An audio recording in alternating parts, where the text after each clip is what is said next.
ثواب پایا جاتا ہے۔ اور جو لوگ کبھی کبھار نماز پڑھتے ہیں، سستی کرتے ہیں، غفلت کے ساتھ نماز پڑھتے ہیں، اللہ رب العالمین نے لوگوں کو کہتا ہے فَوَيْلٌ لِّلْمُصَلِّينَ الَّذِينَ هُمْ عَنْ صَلَاتِهِمْ سَاهُونَ الَّذِينَ هُمْ يُرَاءُونَ وَيَمْنَعُونَ الْمَاعُونَ کہ ایسے نمازیوں کے لیے ہلاکت ہے، ایسے نمازیوں کے لیے تباہی اور بربادی ہے جو نماز میں سستی کرتے ہیں، نماز میں غفلت برتتے ہیں، نماز کو وقت پر ادا نہیں کرتے، نمازوں کی پابندی نہیں کرتے۔ آپ اندازہ لگا لیجیے اس آیت سے کہ جو لوگ نماز تو پڑھتے ہیں لیکن نماز میں سستی کرتے ہیں، غفلت برتتے ہیں، پابندی کے ساتھ نماز نہیں پڑھتے، ایسے لوگوں کے بارے میں اللہ تبارک و تعالیٰ کہہ رہا ہے کہ یہ لوگ ہلاکت میں ہے، تباہی اور بربادی میں ہے۔ تو جو لوگ سرے سے نماز ہی نہیں پڑھتے، نماز جو لوگ سرے سے پڑھتے نہیں، جو ہفتے ہفتے کی نماز نہیں ہے، صرف جمعہ کو مسجد کے اندر نماز کے لیے آتے ہیں، ایسے لوگوں کو کیا انجام ہو سکتا ہے؟ ایسے لوگوں کو کیا انجام ہو سکتا ہے؟ اللہ رب العالمین ان کو کیا سزا دے سکتا ہے؟ جو لوگ نماز پڑھتے ہیں ان کو اللہ رب العالمین کہہ رہا ہے کہ ان کے لیے ہلاکت اور بربادی ہے۔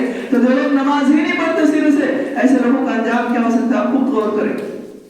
اس کے بعد قربانی کا 8واں پیغام اللہ رب العالمین کہتا ہے کہ وَمِمَّا رَزَقْنَاهُمْ يُنْفِقُونَ ہم نے جو تمہیں روزی دی ہے، جو ہم نے تمہیں رزق دیا ہے، اس میں سے اللہ رب العالمین کے راستے میں خرچ کرو، غریبوں کا خیال رکھو، مسکینوں کا، بیواؤں کا، کمزوروں کا خیال رکھو، اور اپنی استطاعت کے مطابق اللہ رب العالمین کے راستے میں صدقات و خیرات کرو۔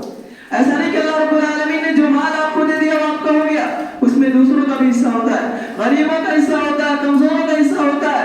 آپ کو اللہ رب العالمین نے مالدار بنایا ہے تو اس کا مطلب کہ آپ غریبوں کا خیال رکھیں، آپ یتیموں اور بیواؤں کا خیال رکھیں۔ یہ مقصد اللہ رب العالمین آپ کو مال دینے کا مقصد یہ کہ آپ غریبوں کا خیال رکھیں، اور مال کے ذریعے سے اللہ رب العالمین آپ کی آزمائش کرتا ہے، آپ کا امتحان لیتا ہے کہ ہم نے بندے کو مال دیا تو کیا وہ اللہ کے راستے میں خرچ کرتا ہے نہیں کرتا ہے۔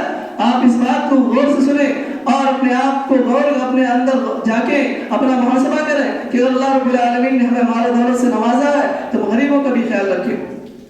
تو میرے بھائیو، قربانی صرف جانور کی گردن پر چھری چلانے کا نام نہیں ہے، بلکہ پورا کا پورا اسلام قربانی ہے۔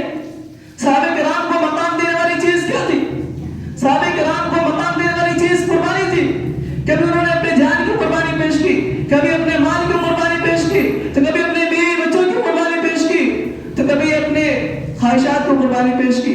آپ دیکھیں گے تو پورا کا پورا اسلام قربانی چاہتا ہے، پورا کا پورا اسلام قربانی کا مطالبہ کرتا ہے۔ نماز کیا ہے؟ نماز یہ بھی قربانی ہے۔ نماز قربانی چاہتی ہے۔ فجر کی نماز میں آپ کو لاکھ نیند آ رہی ہو، آپ کو نماز پڑھنے کے لیے آنا ہوگا، تو نماز یہ نیند کی قربانی ہے، آپ کے آرام کی قربانی ہے۔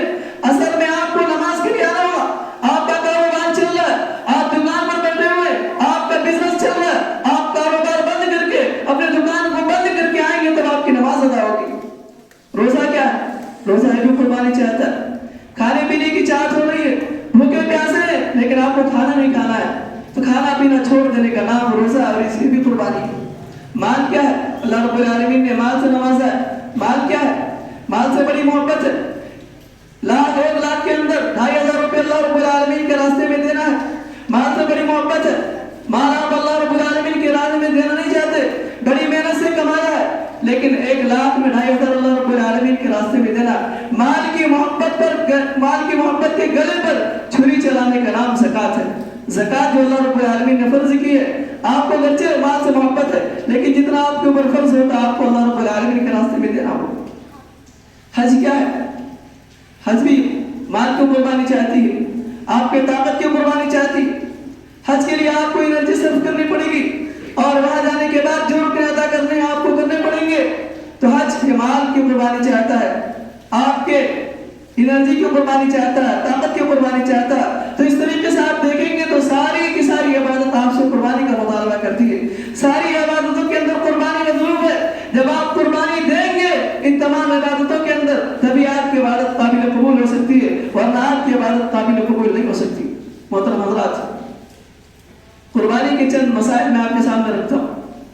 سب سے پہلا مسئلہ یہ کہ آپ جانور کو ذبح کرنے سے پہلے اپنے چھری کو اچھے طریقے سے تیز کر لیں، دھار کر لیں۔ اللہ کے رسول صلی اللہ علیہ وسلم فرماتے ہیں ان اللہ كتب الاحسان على كل شيء فاذا قتلتم فاحسنوا القتلة واذا ذبحتم فاحسنوا الذبح وليحد احدكم شفرته وليرح ذبيحته کہ اللہ رب العالمین نے تم پر احسان کو فرض اگر تم کسی کو بدلے میں قتل کرنا چاہ رہے ہو، کسی سے بدلہ لے رہے ہو، اس کو بدلے میں قتل کرنا چاہ رہے ہو، تو اللہ کے رسول صلی اللہ علیہ وسلم کی تعلیم ہے کہ اس کو اچھے طریقے سے قتل کرو۔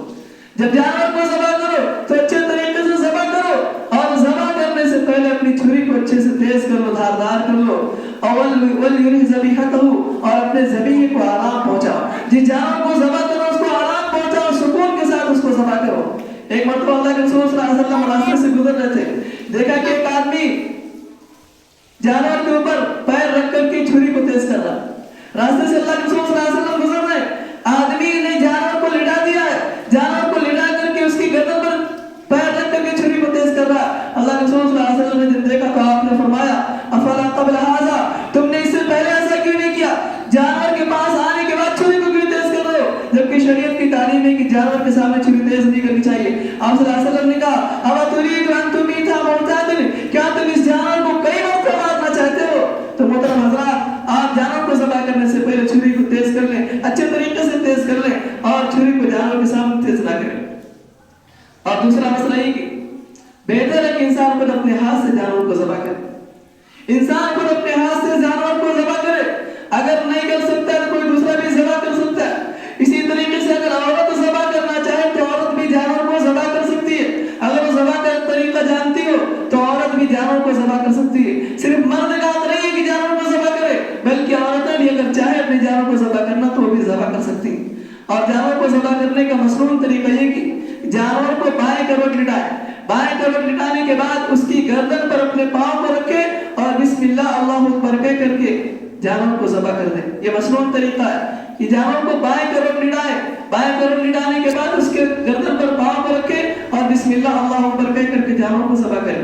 اور تیسرا مسئلہ قربانی کے گوشت کا ہے کہ آپ قربانی کا گوشت خود بھی کھائیں، اپنے غریب رشتہ داروں کا بھی خیال کریں، آپ کے پڑوس میں جو لوگ رہتے ہیں جن کی یہاں قربانی نہیں ہوئی ان کا بھی خیال رکھیں، آنے والے مہمانوں کا رشتہ داروں کا خیال رکھیں، غریبوں اور مسکینوں کا خیال رکھیں۔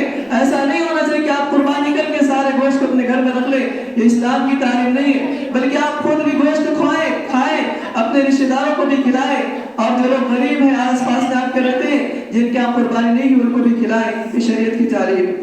اور اسی طریقے سے چوتھا مسئلہ قربانی کا کہ قربانی کی کھال کا کیا مسئلہ ہے؟ تو قربانی کے گوشت کو ہم بیچ نہیں سکتے، قربانی کا گوشت بیچنا جائز اور درست نہیں ہے۔ تو جس طریقے سے قربانی کا گوشت جائز اور درست نہیں ہے بیچنا، اسی طریقے سے قربانی کی کھال کو یا اس کے چمڑے کو بیچنا جائز اور درست نہیں ہے۔ آپ اگر چاہیں تو چمڑے کو پھر اپنے استعمال میں لا سکتے ہیں، اگر آپ کو ضرورت ہے آپ استعمال کر سکتے ہیں تو اس کے چمڑے کو استعمال کر سکتے ہیں، یا پھر کسی غریب کو دے دیں، کسی مسجد کے اندر کسی مدرسے کے اندر دے دیں، یا آپ یہ چاہیں کہ ہم چمڑے کو بیچ کر کے اس کی قیمت کھائیں، یہ چیز آپ کے لیے جائز اور درست نہیں ہے۔ چمڑے کو اگر آپ بیچتے ہیں تو آپ کسی غریب کو اس کا پیسہ دیں گے، آپ چمڑا اپنے طور پر استعمال تو کر سکتے ہیں لیکن کھال یا چمڑے کو بیچ کر کے اس کا پیسہ استعمال نہیں کر سکتے۔ آپ صرف چمڑے کو استعمال کرنا چاہتے تو کر سکتے ہیں، لیکن بیچنے کے بعد اس کے چمڑے کے پیسے کو آپ استعمال نہیں کر سکتے، کیونکہ اللہ کے رسول صلی اللہ علیہ وسلم نے فرمایا من باع جلده ضحية فلا ضحية له، کہ جس نے جانور کی کھال کو بیچ دیا گویا کہ اس کی قربانی نہیں۔ تو آپ اگر چمڑے کو استعمال کرنا چاہتے ہیں، آپ کو ضرورت ہے تو آپ اس کو استعمال کریں، یا پھر کسی غریب کو دے دیں، کسی مسجد یا مدرسے کے اندر دے دیں۔ اور اسی طریقے سے پانچواں مسئلہ قربانی کا یہ کہ قربانی 4 دن ہوتی ہے، 4 دن آپ قربانی کر سکتے ہیں، آج سے لے کر کے 3 دن اور آج کا دن ملا کر کے ٹوٹل 4 دن قربانی کے ہوتے ہیں، یعنی 10 تاریخ سے لے کر 13